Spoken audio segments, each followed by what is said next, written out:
इद्दत वफ़ात किस वक्त ख़त्म होगी?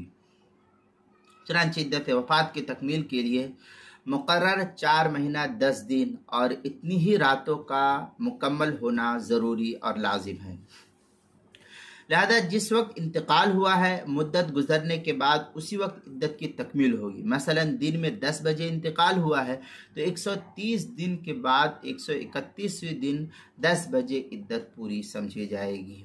जितने बजे इंतकाल हुआ है, 8 बजे, 10 बजे, 12 बजे, 4 बजे, 3 बजे, जितने बजे इंतकाल हुआ है, तो 4 महीना 10 दिन यानी 130 दिन जब मुकम्मल होगा तो 31वां दिन जब शुरू होगा तो 8 बजा इद्दत पूरी, 10 बजे इंतकाल हुआ 10 बजा इद्दत पूरी, 12 बजे इंतकाल हुआ 12 बजा इद्दत पूरी, यानी जितने बजे इंतकाल हुआ उतने बजे ही उसकी इद्दत भी पूरी होगी।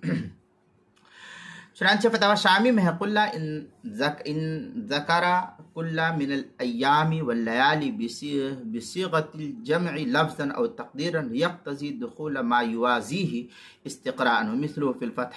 फतवा शामी की इबारत है किताबुत तलाक़ बाबुल इद्दा मतलब फ़ी इद्दतिल मौत, जिल्द नंबर 5 सफ़र नंबर 188, जो ज़करिया बुक डिपो देवबंद का हिंदी नुस्खा है। किताबुल मसाइल 5वीं जिल्द सफ़ा 385 पर भी इसको नकल किया गया है।